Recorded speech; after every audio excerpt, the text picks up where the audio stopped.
Welcome to another video by the Bulbasket WW2 Live-In History group. I thought I'd take this time do a little video about the group and its members, a little bit about how the group was formed and some of the events we've so far done. So, starting first with me, I'm Jed, I'm one of the original founders of the group. Decided in 2022 to start doing shows again. I used to do Live-In History going way back. It all started, like most people did, watching old war films. As me, it was watching old war films with my granddad, and I remember being started off on the classics such as Ice Cold and Alex and being reminded that the Land Rover at the end shouldn't be there, and of Dunkirk, and John Mills finds some unserviceable vehicles. One of them's a Bedford QL, which wouldn't have been at Dunkirk, and that's how my history life started. I was then taken to shows such as the Severn Valley 1940s weekends and the ones at Quorn with my granddad. I remember being at the Severn Valley Railway with a battle dress jacket from a car boot, my granddad's old webbing belt from when he was in the RAF, and some kind of G3 BB gun I probably got from Blackpool. And that's where mine started. I remember going to the shows and putting an M1 helmet on and it nearly snapping my neck, and trying to hold an M1A1 Thompson, which when you're sort of 6 and 7 years old is quite heavy. And that's how my shows started. In the group I portray just a regular trooper. I'm also the mechanic. I look after the Jeep and generally it's me driving the Jeep, and that is my role in the group. Next, one of the original members is my brother Brad. He started much the same as me, but we'd started taking it a bit more seriously by then, and I was, although too young, dressed as a soldier, and he was an evacuee with his gas mask and his little teddy bear sticking out of his haversack. Again, at events such as the Severn Valley Railway, that kind of was our main one, as I'm originally from Birmingham. He in the group portrays the Special Operations Executive and the resistance members that served alongside the SOE and the SAS troop for Bulbasket. At the minute he's doing FTP. He did FFI last season. For the next season he will be FTP, as it was the FTP, the Communist Resistance, whereas the FFI was following de Gaulle. It was the FTP that was permanently based within the camp. The members who were in the Verrier camp were members of the FTP. He also does SOE. He'll be basing one of his impressions on somebody called Schwarzkopf. I hope I got his name pronounced correctly, I'm terrible at pronunciation. He's also his background is history, so he's studying history at the minute, so he's the sort of group's historian.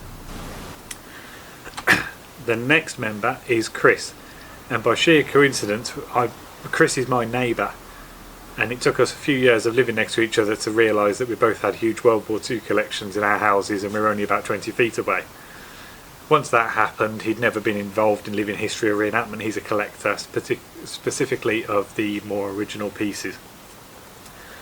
I sort of started getting him to buy other things and deactivated Enfields and stuff like that, and then when the Jeep was finally getting close to the road, he decided, why don't we just go to a show? So the three of us formed the group, and he decided to portray our commanding officer.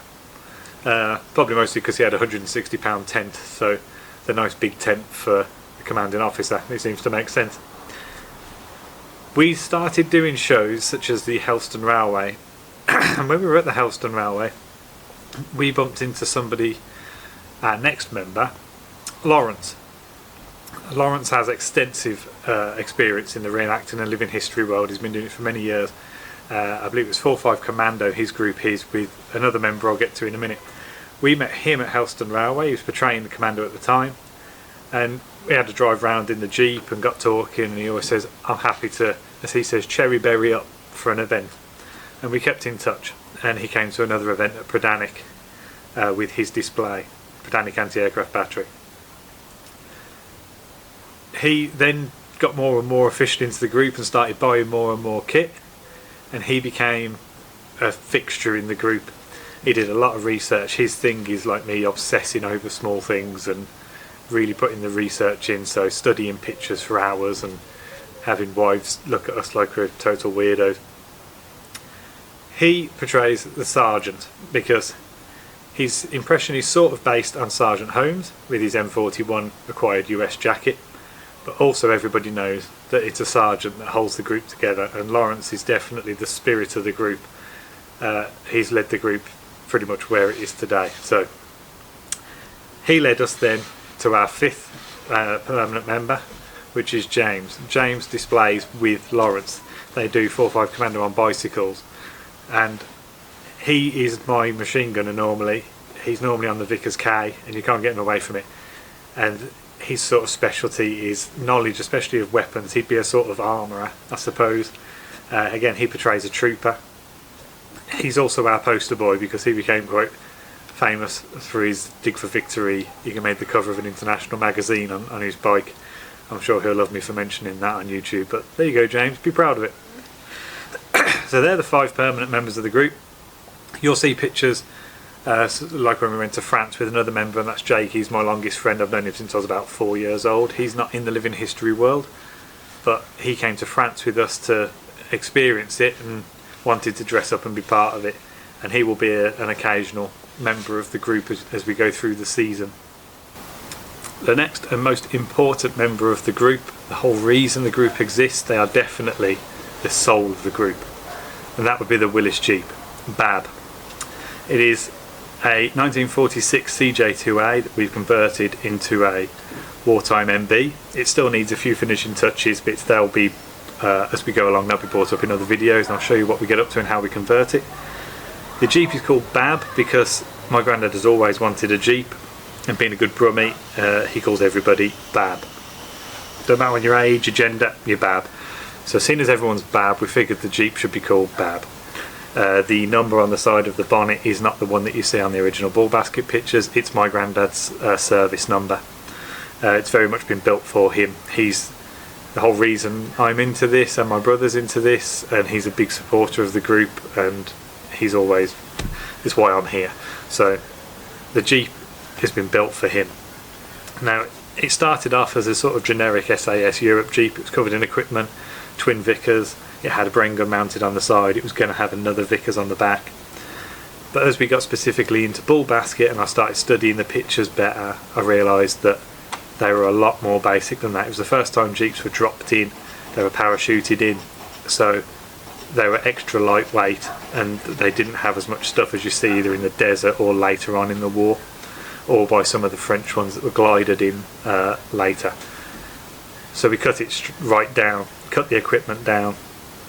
It has one spare fuel tank on the back, as you see. Some of the later Jeeps have the 2 auxiliary fuel tanks on the back. The Bulbasket has just the 1, going by the original pictures. It also has a single Vickers K instead of a twin. I know this Jeep was involved in like traffic accidents and stuff like that while it was in France, so whether the original Jeep, because of those traffic accidents, had lost one of its Vickers. I mean, you see one of the Vickers K's mounted on one of Amady Mangard, the SOE agent's cars. He's got rid of the windscreen and put a Vickers K on it. So did it come with 2 and they swapped one out? We're researching that. One of the key events we managed to do was we were lucky enough to go and visit the Forêt de Verrières for the 80th commemorations of Operation Bulbasket. We weren't going to go, and I think in the end it was about 7 different people asking if I was going. I thought, well, why don't we try? And it turned into one of those things that we managed to arrange it in about 2 months for us to go down to Verrières and take the Jeep with us. We did cheat, we towed it. But when we were there and we got to meet ex-SAS members, we got to meet the families of those who served in Bulbasket, the locals. We got to see a lot of great pictures and speak to people and hear their families' stories. We realised that the group was all wrong. The group before that, I'll put some pictures up of some of the great events and displays we did, but we had far too much equipment. So I scaled it down, made it more accurate, more authentic and more respectful. And our first event after that with the new display was Holsworthy 44, fantastic event, hopefully it runs again. And we set up in the trees, and we had improvised shelters just made out of tarpaulins or tents set up as like a wheel and shelter. A campfire in the middle with a brew on all day, because we are British after all. And that display went down much better with the public. We were able to actually educate more because there was less to see, so you were able to actually, instead of being blinded by all the equipment. People were actually able to ask questions, and we could get the stories out about the specific bits of kit we had and why they had it, how it was used. It also went down well with the reenactors, one because we always had a brew on and there was plenty of tobacco to go around. That's a basic of the group, its members, some of the events we do and have done, and just a general information about the group really. We'll be trying to do quite a few of these videos. We'll be trying to go through some of the equipment next. I want to sort of go through some of the people's collections as well, because the group has some fantastic pieces I'd like to go through, and there'll be plenty going on with the Jeep and what we get up to in the winter. We've got a few sort of route marches and things like that planned, possibly a few charity events, so stay tuned, you never know. Thanks for watching. This is only a brief introduction, as I said. There'll be plenty more coming up, so if you sort of like what you've seen, please like, subscribe, share about, all that stuff, and help us spread the word of this little known operation and what the group does. Thank you for watching.